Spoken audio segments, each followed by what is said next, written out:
Hey everybody, Peter Zeihan here, coming to you from New York's Central Park. New York is a city, obviously, where there's not a lot of manufacturing or agriculture because there hasn't been greenfield potential here in over a century. It's a services economy, with finance, of course, being the biggest and baddest. But in any system that is based on services, cost of living becomes a critical issue because these are all very highly value-added jobs, but people still have to live there.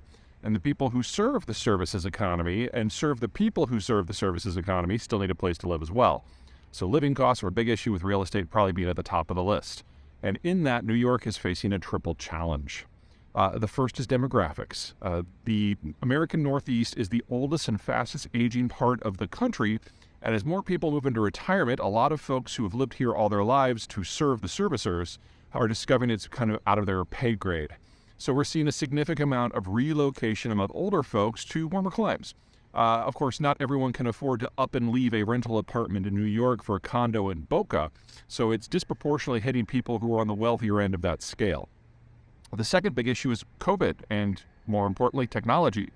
When COVID hit and everything shut down and the office went away temporarily, New Yorkers, in many cases, decided to decamp to other places.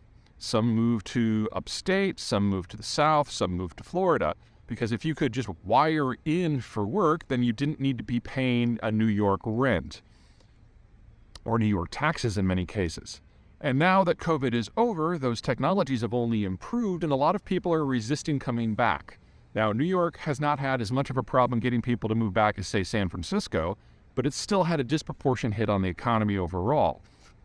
Specifically, you're talking about people moving into places like Jackson Hole or Charleston and maybe commuting in once or twice a month. And that's a very different real estate picture on this side of the equation, because any money that you could use to buy a condo in New York, you're going to be able to get, a mansion in South Carolina.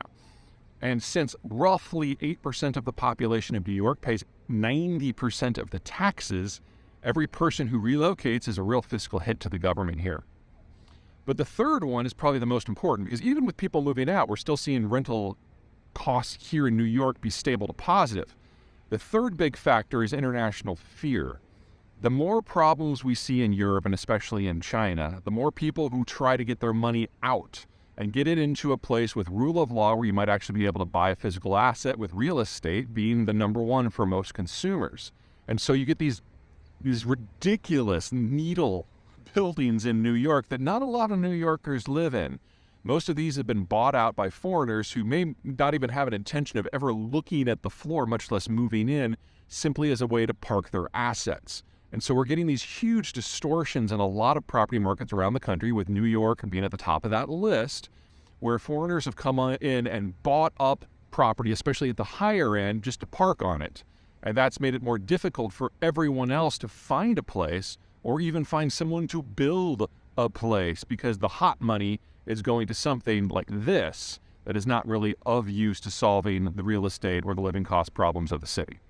All right, does this mean that New York's done? Of course not. It's still the world financial capital. But it does mean that the business model for both private sector and the government is going to have to change in order for the city to thrive in the future.